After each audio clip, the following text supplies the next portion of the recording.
antes de que llegara el huracán. Señor Ferrer, ¿me puede decir usted que tiene un grandísimo periódico? Claro, porque los recursos son, ¿no? Dependen de los medios, ¿no? En el caso nuestro, y antes que nada, súper orgulloso de estar con todos mis colegas acá, particularmente Igualmente. los dos colegas de la región, porque ser un medio regional es muy distinto a ser un medio de la capital, ¿no? Un medio como JFR Media son retos totalmente distintos. Yo traje un video de cómo nosotros lo hicimos, pero no sé si tengamos tiempo. Vamos a hablar primero, entonces después yo le pido a ellos poner el video. Pero si puedes hablar un poco. Pues mira, antes que nada, uno planifica para estos huracanes, pero toda la planificación que por lo menos nosotros hicimos nos ayudó, pero no fue suficiente para lo que se nos vino por encima. Bien por encimita, para que poder darle tiempo a los demás colegas a hablar. Nosotros distribuimos como 40 personas por toda la isla. Y teníamos ya determinados cuáles eran los lugares donde nuestros equipos de periodistas, que eran fotógrafos, videógrafos y reporteras, iban a estar pernoctando y pasando el huracán. Los mandamos con mochilas para suficiente, 2 o 3 días estar en el field.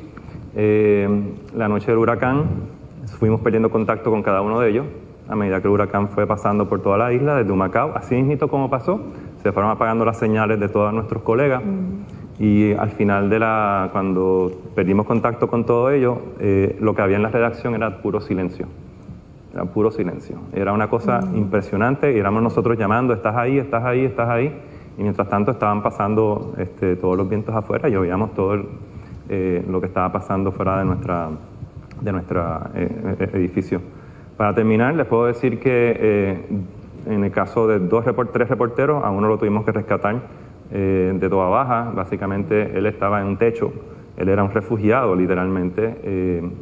Segundo, tuvimos que sacar gente de Vieques 3 días después, tuvimos que mandar un helicóptero allá porque se le había acabado el agua, se le había acabado la batería. Y tercero, la última persona que llegó a la redacción llegó una semana después, era de Orocovi, y perdió toda su casa. Así que nosotros, gracias a Dios, todos regresaron, todos a salvo, hubo suficiente internet para producir, pero realmente la peor parte fue después, no solamente fue durante el huracán, fue después. Pero con eso lo dejo para... ¿Y tú tienes algo que aportar? Bueno, en el caso de Walo, para los que no conocen Walo Radio es una emisora regional establecida en Humacao. Humacao fue el pueblo por donde entró el huracán y donde se proyectaba que iba a entrar. Así que, pues yo por motivo de seguridad decidí mover al personal, al periodista, a un periodista y un técnico al COE, lo que se conoce como el Centro de Manejo de Emergencia en Humacao. Así que me arriesgué, dejé la emisora en automático, prendida, como si hubiera una persona en el control, en vivo, y estuvimos transmitiendo en todo momento hasta las 5 de la mañana, que fue, como comentó, ¿verdad?, el señor Ferrer, cuando colapsó todo. Ahí pues todo el mundo se quedó como que ¿qué pasó? Porque la señal de la radio pues se fue, de momento todo el mundo se quedó sin internet, las pantallas que habían en manejo de emergencia todas se fueron en blanco, y pues básicamente ahí fue cuando comenzó toda la historia, ¿verdad?, que han visto en las noticias. Así que sí, fueron momentos bien dramáticos. No fue hasta las 11 de la mañana que nos dieron el OCA para salir de manejo de emergencia. Todavía estábamos sintiendo vientos huracanados. Y pues sí, pues vieron las imágenes de cómo fue que quedó la emisora. Afortunadamente el transmisor prendió y la antena se mantuvo de pie, no sé cómo. Porque Walo fue una de las emisoras que se mantuvo al aire, retransmitiendo todo lo que aconteció posterior al huracán. Así que en ese sentido somos muy afortunados. Y yo entiendo que tú sabes, los periódicos regionales, pues totalmente diferente, tú sabes, lo que confrontaron, igual que haciendo periodismo investigativo también, tú sabes, es diferente de un diario o la radio. ¿Cuáles fueron las barreras que tú encontraste después del huracán? Pues en el caso de nosotros, principalmente, ¿verdad?, en el área que nosotros hacemos cobertura, es una zona bien montañosa. Pues nosotros, aunque somos un periódico semanario, pero igual pues estamos en las redes y pues íbamos a tratar, ¿verdad?, de hacer la mayor cobertura que pudiéramos, pero al igual que el compañero, la comunicación fue cero. O sea, yo tuve mi equipo de trabajo, yo me pude comunicar con ellos 3, 4 semanas después del evento, donde pues después me enteré que ahí hubo que no tenían paso, perdón, por X o Y razón, y fue bien difícil, aunque uno toma precauciones. Yo creo que por lo menos en el caso de Puerto Rico, nadie estaba preparado para lo que pasó. La comunicación, o sea, las comunicaciones se cayeron en su totalidad. Los únicos que pudieron salir fue la radio, y tuvieron su momento de shutdown también. Así que en realidad fue frustrante. Yo te diría frustrante porque tanto que decir, tantas cosas que uno quisiera comunicar y no tener los medios para hacerlo, en ninguno. Y uno, pues, uno envuelto en esto, por lo menos yo prácticamente toda mi vida, y pues me sentí impotente. Esa impotencia, que eso es una de las peores cosas que le puede pasar a un ser humano. Básicamente esa es mi experiencia como tal. La situación financiera del país, la Junta de Control Fiscal, etcétera. Así que para tu pregunta de la preparación y quizás un poco lo que pasó una vez el huracán cayó, ¿no? Impactó. Lo más importante es que el grupo de centro pudieron verse unos cuantos días después de que pasó el huracán, finalmente, y se tomó la decisión consciente de reorientar un poco la labor de fiscalización de temas un poquito más grandes a lo que estaba pasando con el huracán, para darle sentido también al trabajo del centro. Se reorientó el trabajo de esa manera para ir más hacia al diario, lo que estaba pasando a las personas. Con esa visión es que entonces se identifica este problema de que al COE, al Centro de Operaciones de Emergencia del Gobierno Estatal, estaban llegando personas que estaban dando unas versiones de lo que estaba ocurriendo con la gente en sitios alejados, en pueblos de la montaña, etcétera, dando versiones de personas que habían muerto y de cómo habían muerto, dando versiones de personas que habían tenido que ser enterradas sin notificación a nadie o sin tramitarlo con un funerario, porque simplemente no hubo el acceso al lugar. La persona murió durante el paso del huracán y no hubo acceso de que ningún servicio gubernamental llegara, se tuvo que enterrar en patios, ese tipo de relato de la gente empezó a llegar. Y cuando eso se contrastaba con la versión oficial de los pocos muertos que supuestamente había causado la emergencia, es que surge obviamente pues la historia más importante que se trabajó y que se sigue trabajando, que es cuál es la realidad de la cantidad de personas que murió a raíz directamente o indirectamente, como después se define, por el paso del huracán. Y obviamente eso ha sido el punto más propulsor de todo el trabajo del centro del huracán para acá. ¿Qué tú pensaste cuando oíste lo de los números, Rafa? Bueno, obviamente uno piensa que los números son muy pocos, pero como uno siempre busca como periodista la verdad y uno le pregunta a las fuentes que tiene que preguntar y te vuelven a decir 64 y uno vuelve y pregunta de otra manera y te vuelven a decir 64, pues ya entonces uno tiene que escribir lo que le dicen, ¿no? Pero obviamente lo que dice la gente que investiga, el número es mucho más grande. Anoche lo estábamos hablando aquí en el plenary, es mucho más grande que eso. Lo que pasa es que el número exacto nunca se dio a conocer en cuestión de eso. A mí me afectó mucho el sentido de que yo no estaba en Puerto Rico, y tú lo sabes, no estaba en Puerto Rico en el momento en que llegó el huracán María. Durante el huracán Irma estábamos precisamente en Anaheim, en California, el año pasado, en la conferencia del año pasado del NASJ, y yo llamando todo el tiempo a mi familia. En el huracán Irma casi no le hizo nada a Puerto Rico. Yo me quedo una semana más en California, porque cuando tú eres freelance, uno trabaja en los sitios donde está. Y cuando estoy regresando, ¿te acuerdas de esto? Cuando estoy regresando de Los Ángeles a Puerto Rico, ahí es donde viene el huracán María, y me quedo varado aquí en Florida, me quedo varado en Miami, y no puedo llegar a Puerto Rico a estar con mi mamá, a estar con mi familia. La comunicación se acabó a las 3 de la mañana para nosotros acá. Yo, gracias a Dios, tengo familia y amigos aquí en Florida y me pude quedar aquí. Y las cosas pasan por algo.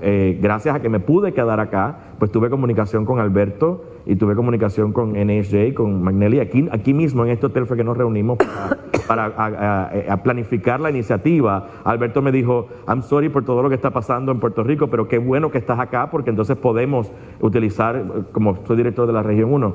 Y aquí fue que se planificó, en el Knight Foundation fue que se planificó la iniciativa de Puerto Rico en una reunión de periodistas, básicamente, que estaban con Alberto, nuestro director ejecutivo.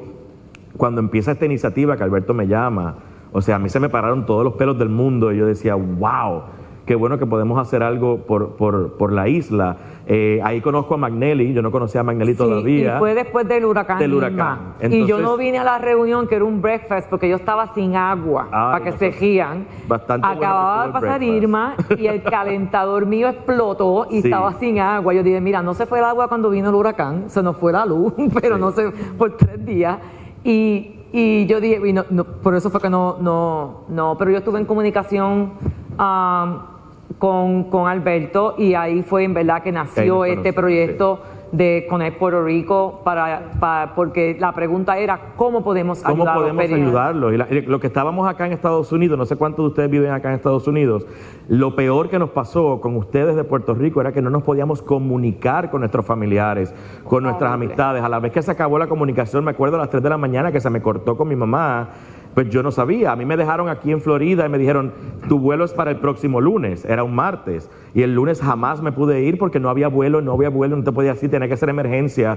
En la historia mía, mi mamá tiene cáncer en el pulmón, está muy bien, gracias a Dios, pero sus pastillas de quimioterapia se las habían cancelado cuando Irma, y entonces vinieron a Florida porque yo iba a llegar acá y yo no podía llegar a Puerto Rico a que mi mamá se tomara sus pastillas de quimioterapia. No son Tylenol, no son Panadol, son pastillas de quimioterapia. Entonces el desespero de poder llegar o que alguien me llevara las pastillas a Puerto Rico, y uno, gracias a Dios, gracias a NSJ también, uno conecta con tantos periodistas y mucha gente me decía, Telemundo, CBS, NBC, cuando yo mande el crew a Puerto Rico se van tus pastillas, y así se fueron mis pastillas a Puerto Rico. Llegaron con un crew de noticias.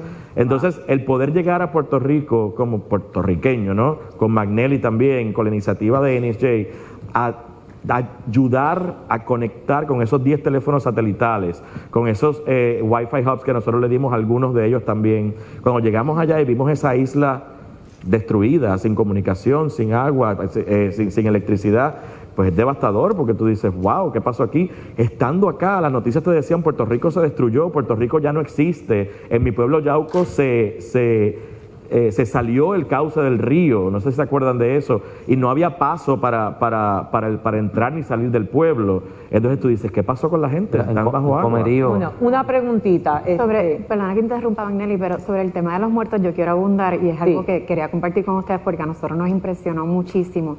Fue que las personas llegaban hasta la emisora con el poquito dinero que probablemente habían sacado, ¿verdad?, después del huracán, a pautar anuncios para avisar que su familiar había muerto porque no tenían manera de cómo notificárselo a su hermana o a su hermano o a su tío, inclusive, ¿verdad?, qué sé yo, o sea, sus familiares en general. Así que eso sí fue algo que a mí en lo particular me caló muy hondo porque llegaban desesperados. Mira, mi papá se murió y fui a la funeraria y lo que me recomendaron fue que pautara un anuncio de radio para que mi hermano del barrio Mariana de Humacao se entere que papi falleció y que necesitamos que se comuniquen y que nos reunamos. Así que se vieron varios casos en ese sentido. Una pregunta, Eliezer. ¿Tú crees que el gobierno de Puerto Rico estaba preparado para el huracán? Definitivamente nadie, ni el gobierno, ni la empresa privada. O sea, como te mencioné ahorita, lo que nos pasó a nosotros, yo creo que nadie se esperaba esa magnitud.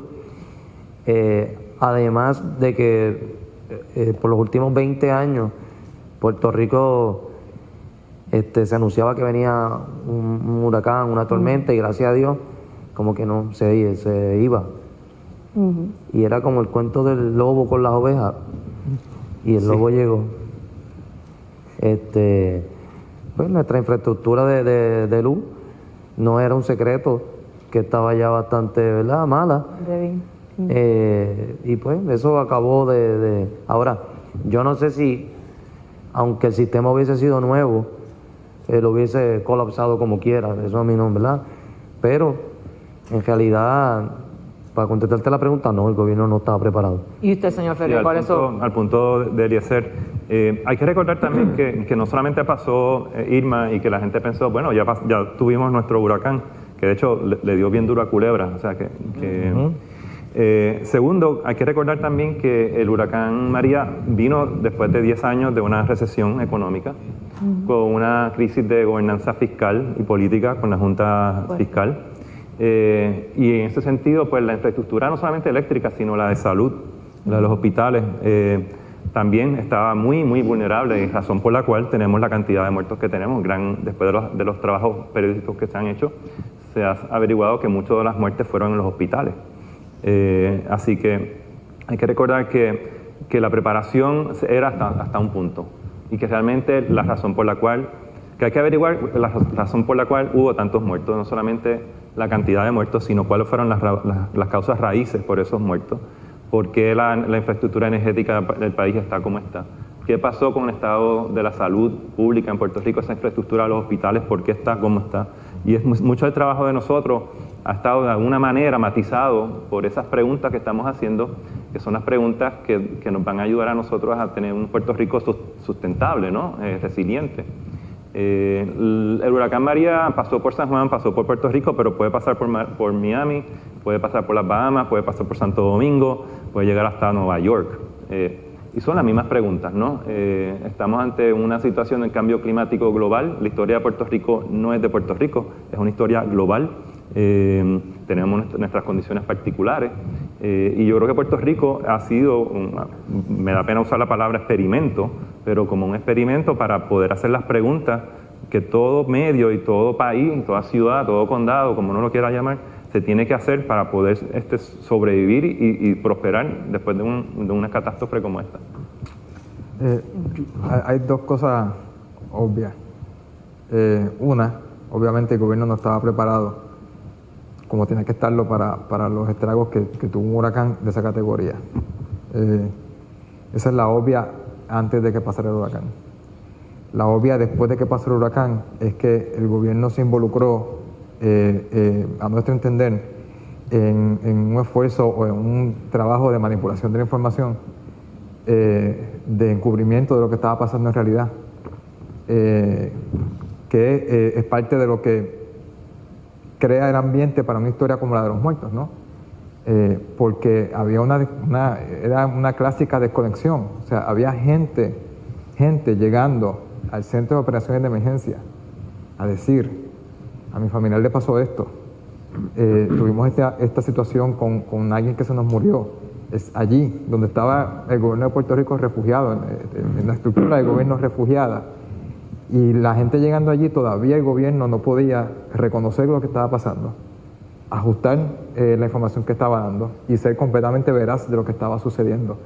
Todavía el gobierno, con eso allí, tocándole en la puerta a la realidad, la reacción fue: no, son 16 y los vamos a contar de esta manera, que es una manera que nos garantiza que va a haber poquito, porque es la manera menos flexible, ¿no? Es la manera más rígida de cómo tú puedes mirar una cantidad de muertos, no la que pueda agarrar mal la realidad de lo que estaba pasando, sino... Así que para nosotros pasó eso, y creo que es parte de lo que permite que la historia de los muertos tenga tantos niveles y tanta resonancia. No solamente la preparación que hubo, no solamente la infraestructura de un país que ya se estaba desmoronando, es también en ese momento cómo reaccionó el gobierno ante su ciudadanía. Añadiendo a lo que dice el compañero, o sea, el problema de logística que tenemos en Puerto Rico es bien preocupante. Para los compañeros que viven en Estados Unidos acá, por lo menos en la zona de la montaña, estuvimos viviendo por 3 o 4 semanas, levantándonos todos los días para hacer una fila de 1 a 2 horas para comprar 10, 15 dólares de gasolina, que era lo que nos podían servir, y otra fila de 2-3 horas para una caja de agua y una bolsa de hielo. O sea, estuvimos así por un mes. Pues claro, esa desesperación causó un montón de migración en nuestro país. O sea, pero entonces cuando uno escucha con lo que se podía escuchar en la radio, que había gasolina pero que no había cómo transportarla. O sea, la logística de nosotros hay que buscar la manera, ¿verdad?, de que sea más efectiva. Y algo que también debe mejorar el gobierno es que, como por ejemplo, en la zona metropolitana hubo una emisora que se mantuvo al aire. Y el gobierno básicamente pues enfocó todo su esfuerzo en informar a través de ese medio. Pero, por ejemplo, ese medio no se escuchaba en Humacao. Exactamente. ¿Okay? Y entonces, por ejemplo, hubo una orden de un toque de queda. Un toque de queda es una orden que da el gobierno de que hasta cierta hora de la noche pues no puede haber nadie en la carretera por motivos de seguridad. Así que nosotros en Humacao nos enteramos 2 días después de que había un toque de queda. Y nos enteramos por una poquita de señal que de repente llegaba a la emisora gracias al esfuerzo de mi esposo. O sea, pasaron un sinnúmero de cosas que a la región o sea, no llegaron, que obviamente dilataron todo el proceso de recuperación, pero de una manera, la zona fue impresionante, como o sea, básicamente todo llegaba a paso de tortuga, era como si estuviéramos, hablando del anglicismo, en un black hole, porque era impresionante. Entonces, ustedes se pueden preguntar, pero ¿por qué ustedes como medio no enviaban a una periodista a la zona metropolitana a cubrir? Y yo, ¿pero con qué gasolina? Si es que no había gasolina, o sea, las filas eran kilométricas para comprar $15 de gasolina. O sea, yo no podía enviar personal a la zona metropolitana porque es que no teníamos los recursos para poder así hacerlo. Claro, eso pues nos ha enseñado, y ahora a través de la Asociación de Radiodifusores pues se están haciendo unos esfuerzos para que a través de manejo de emergencia pues las emisoras regionales y otras, ¿verdad?, asociaciones pues puedan tener un acceso a gasolina pues cuando nos toque, porque estamos expuestos a que nos pase. No hace tanto, hace una semana pasamos otro susto, ¿verdad?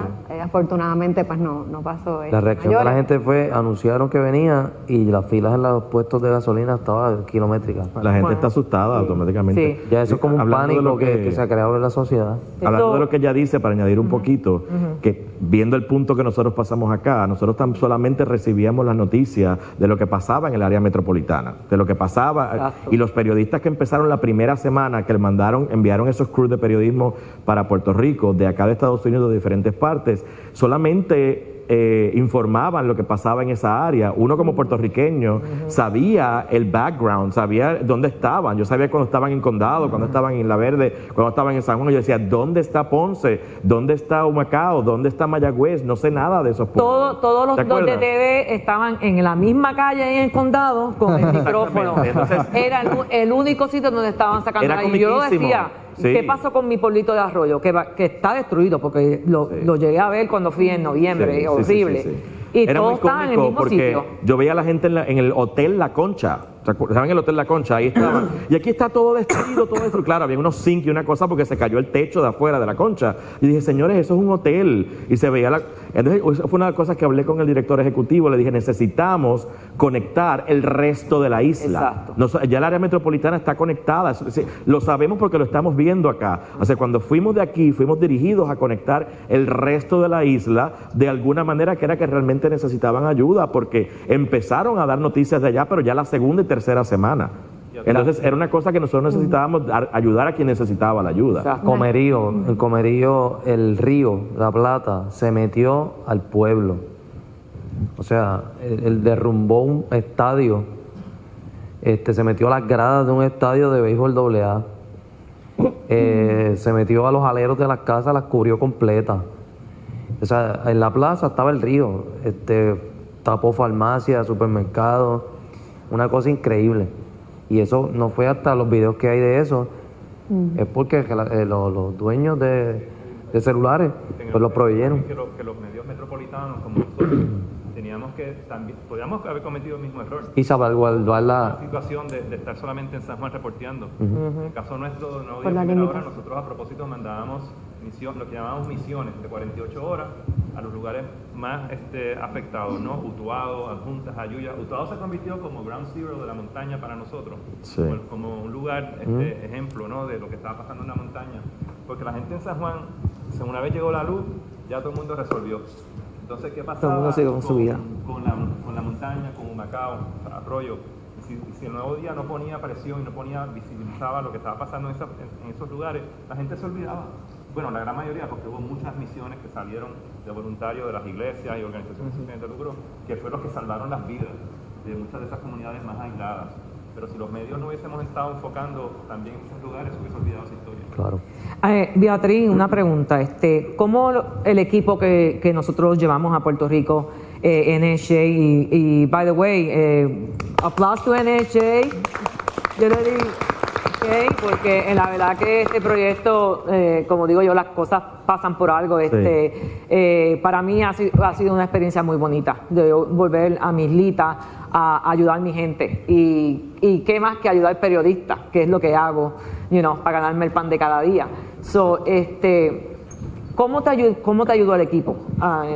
Bueno, todos saben que la magia de la radio es la inmediatez, la rapidez, así que acoplarnos al proceso de que no había comunicación fue bastante retante, pero sí, gracias, por ejemplo, a los teléfonos satelitales que nos suministraron, pues nuestros periodistas podían llegar hasta el lugar donde, ¿verdad?, donde estaba la devastación y hacer un ambiente en vivo, que eso no se había podido hacer, ¿ok? Porque pues no había señal. Nosotros los periodistas lo que hacían era que yo les decía, mira, ve a tal sector y ve cómo está y cuando llegues pues te sientas en control y narras lo que viste, porque no lo podían hacer en vivo, ¿ok? Y suministranos fotos, videos y cuando se podía pues se bajaban. Así que sí, el teléfono satelital fue de mucha ayuda, no solamente para nosotros como medios, sino también para personas que deseaban comunicarse con sus familiares. Se les prestaba el equipo y ellos pues se comunicaban y pues le notificaban y le pedían, ¿verdad?, lo que necesitaban en esos momentos a sus familiares. Así que aprovecho esta oportunidad para agradecerle esa aportación. Yo quería comentar algo que tuve la oportunidad de comentar también en la reunión de la Junta de la Asociación ayer, y es que la idea de dar asistencia mediante darnos herramientas de comunicación fue absolutamente la más atinada, la mejor que se pudo haber tenido en el caso de comunicadores como nosotros, ¿no? Porque nosotros los comunicadores, tú puedes estar sin comer, puedes estar sin beber, puedes estar sin dormir, pero lo que quieres es poder comunicar lo que está pasando, ya sea comunicarte con las personas que te pueden informar o tú comunicar. Así que nos ayudaran con métodos para comunicarnos en el centro, pues nos ayudó a realizar algunas de estas historias y fue absolutamente lo más atinado que se podía hacer, porque nos fue a llenar la necesidad que todos teníamos, que era de poder comunicarnos. Y yo creo que en términos generales, no solamente de periodistas, el colapso del sistema de comunicación fue la circunstancia para la cual había menos preparación. La gente sabía cómo prepararse para un huracán en términos de acumular comida, acumular agua, exacto, llenar el tanque de la gasolina, ponerle las tormenteras a las ventanas, pero no se había añadido esta nueva dimensión de cuando viene un huracán, ¿qué vas a hacer para comunicarte después? Si se cae. De hecho, yo creo que hay un trabajo todavía por hacer de parte de los medios de comunicación de poner mucha más presión sobre la industria de telecomunicaciones, porque eso fue una falla totalmente privada. O sea, el sistema de telecomunicaciones es privado en Puerto Rico, así que nos dejaran sin comunicaciones, o que el huracán nos dejara sin comunicaciones, pero que no hubiera preparación suficiente de parte de las compañías para levantar ese sistema lo más rápido posible, también es otra área, ¿no?, de fiscalización.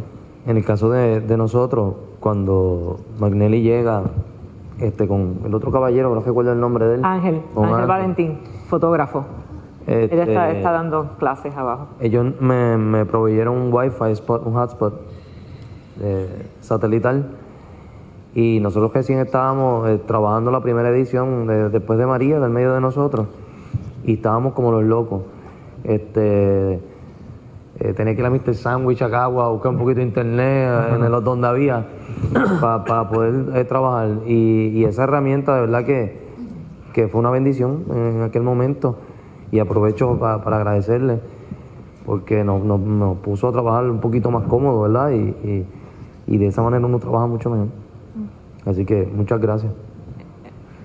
Para nosotros fue un orgullo poder ir a Puerto Rico, siendo puertorriqueños, a ayudar a periodistas. Cuando la NSJ y su director ejecutivo, Alberto, junto a BA, que es una persona que es muy importante para nosotros aquí en la organización, cuando ellos nos dijeron, ¿qué necesitan? Porque recuerdo que ellos nos preguntaron, ¿qué tú crees que necesitan? Y yo, comunicación. Es que lo que necesitamos es comunicación realmente, porque si yo no me puedo comunicar con mi madre, nada más que es algo supuestamente tan sencillo, imagínense cómo están la gente allá, imagínense cómo está el periodismo. Y le comenté, no estamos escuchando nada de los pueblos de la isla. Yo no pude comunicarme con mi mamá. Absolutamente nada, hasta 3 semanas después. El poder llegar allá a Puerto Rico, siendo una persona que vivía allá y de la oportunidad que me dio el NSJ de poder llegar a Puerto Rico, para nosotros nos llenó de alegría y nosotros nos llenó de un sentimiento increíble. Cuando llegamos al Centro de Periodismo Investigativo allá en Atorrey y conocimos lo que era, cuando llegamos, Magnelli fue a donde ustedes, yo me fui al área oeste, a Ponce, a la Perla del Sur, a Mayagüez con la Isla Oeste, en Atillo con Radio 11, etcétera, y pudimos conocer más personas de lo que ya conocíamos en Telemundo, Univisión y El Nuevo Día, que son los más grandes de la isla. A mí como director regional me dio como una grandeza en el sentido de, wow, ahora sí nos vamos a conocer todos, ahora sí podemos conectarnos, porque estaba comentándole a ellos antes, Puerto Rico es una isla pequeña, pero los que viven en Puerto Rico, que vivimos en Puerto Rico, para nosotros se nos hace grande y vivimos en nuestro propio mundito, de nuestro propio trabajo, de nuestra propia región, y entonces, el que vive allá 2 horas es un poco lejos, y ahora nos dimos cuenta con el huracán María que necesitamos estar conectados antes de que ocurra cualquier cosa, porque los periodistas somos comunicadores, no solamente para comunicar a nuestro público, sino para ayudarnos unos a otros. Mucha gente aquí se puso muy solidaria y a la que se le cayó la antena lo iban y lo ayudaban otras entidades, y me acuerdo que en Radio 11, por ejemplo, me dijeron, no, nosotros ahora estamos cubríamos 11 pueblos, ahora estamos cubriendo 27 pueblos después de Huracán María, porque estamos ayudando a esta otra radio y se vinieron para acá a hacer sus cosas. Yo creo que eso es muy importante con el periodismo. Yo creo que, como le dije a Magnelli, las cosas pasan por algo. NSJ estuvo mucho tiempo tratando de reclutar periodistas para nosotros. La crisis periodística, como cerraron canales, etcétera, obligó a mucha gente a salirse de Puerto Rico, a irse a Florida, a Nueva York, a México inclusive, y nos preguntaban, NSJ nos va a dar trabajo, y NSJ no da trabajo, pero NSJ nos hace conectarnos, conocernos, nos entrena para nosotros mismos ya después darnos el trabajo que nos tenemos que dar y ayudarnos como nos tenemos que ayudar. Creo que eso fue muy importante ahí. Vamos ahora a poner un videíto del Nuevo Día y Primera Hora, antes de cogerles preguntas del público. Esto fue un video que básicamente producimos para ustedes. ¿No está trabajando? Sí. Micrófono. Como yo soy de papel, no entiendo estas cosas. Yo tampoco. Yo estaría así con el micrófono, feliz de la vida. Este video lo preparamos para ustedes, para que sintieran y vieran cómo se cubrió en esas primeras 48 horas del huracán. Es la historia nuestra, pero la misma se puede hacer de cada uno de los colegas aquí. Así que adelante. Y es un tributo también a todos mis compañeras y compañeros. Van a estar pasando un micrófono y entonces pues disparen las preguntas. Hola, buenas tardes. Yamila Pino, también boricua. Gracias por estar aquí. Ponte de pie para ver. Mi pregunta es para Oscar, porque a todos quiero felicitarlos por el gran trabajo, pero me toca mucho qué depara, qué es lo próximo en términos de fiscalización y de seguir con las notas y la investigación sobre las muertes, que sabemos que no es la cantidad oficial que reveló el gobierno.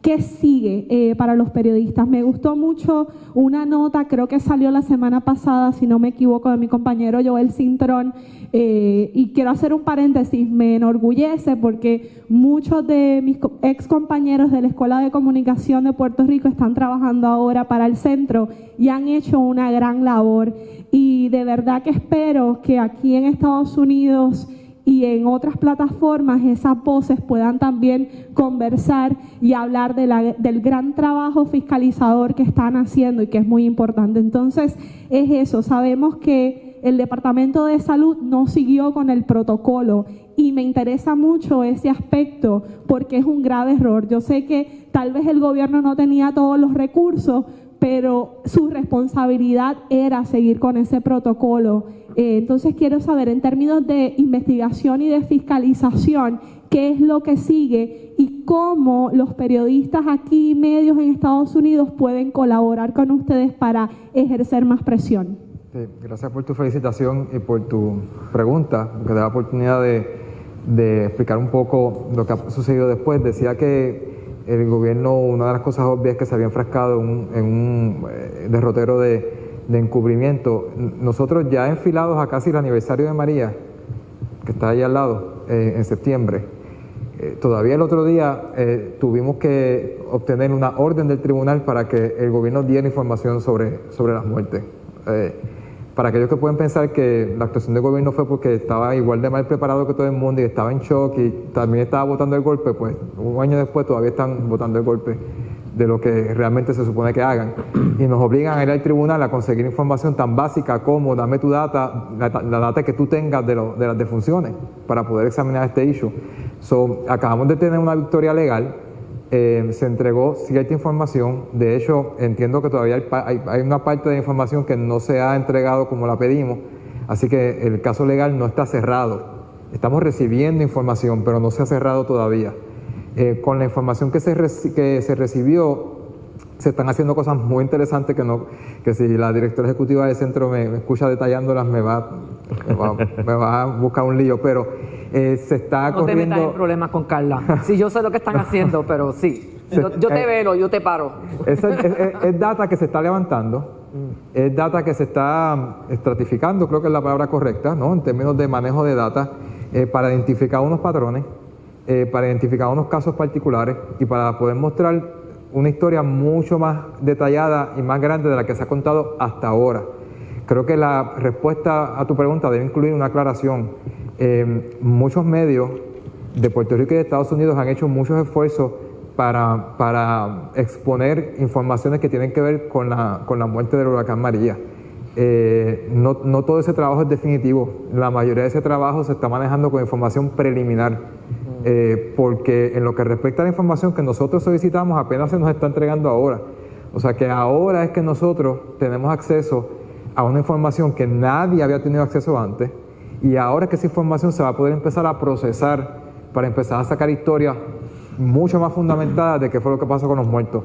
Así que con todo lo que se ha dicho de los muertos hasta ahora, todo eso es con información bastante preliminar, porque ahora es que empieza el trabajo con data mucha más completa de qué fue lo que pasó y derivar patrones y todo eso. Y usualmente cuando estás bregando con data, eso es el principio, no es el final. Y esa siempre ha sido mi experiencia como data journalist. El data es la fundación, como cuando construyes una casa, ¿verdad? El piso primero, para entonces tú indagar y hacer la investigación. ¿Alguien más tiene preguntas?